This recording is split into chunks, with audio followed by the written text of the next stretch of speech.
Wondering how to pick the right resources for your Bible study group?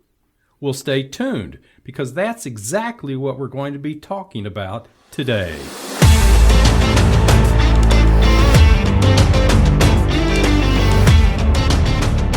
Hello, and welcome to the Chaplain's Corner After Hours, a place to discuss stories the mainstream media ignores that can actually impact our Christian walk and our spiritual journey. Chaplain Warren and Chaplain Nan are your hosts, and we're glad to have you with us.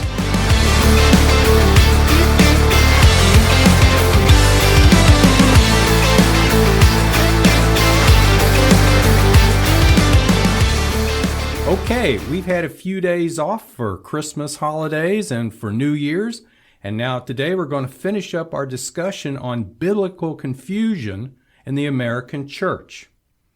In our first episode, we began this discussion based on a recent religious poll which determined that only 63% of weekly church attendees agreed with the Bible that there are only two genders.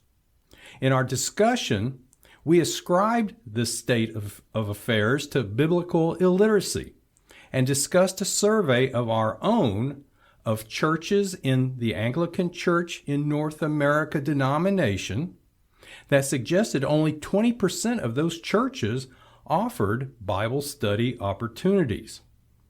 We also talked about how biblical illiteracy is not just about believing there are more than two genders, but we discussed three problems in Christianity which potentially arise from biblical illiteracy. First of all, biblically illiterate church members are far easier for the world, through the work of Satan, to deceive.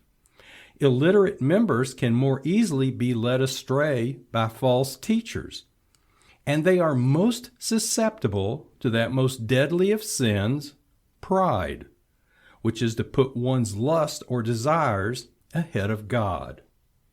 In our second episode, we talked about one possible way to create a demand for Bible study in churches, and then how to actually offer Bible studies using the vast wealth of resources out there for such study. And so we will provide links to both of those previous episodes in our show notes. And today we want to take a look at a representative sample of those study resources out there and talk about the different characteristics of available resources and suggest some criteria which can be used to choose which resources are the best for your particular situation. And we'll include links to a dozen or so resources in our show notes. And so, Chaplain Nan, before we dive into the discussion, do you have any comments about all of that?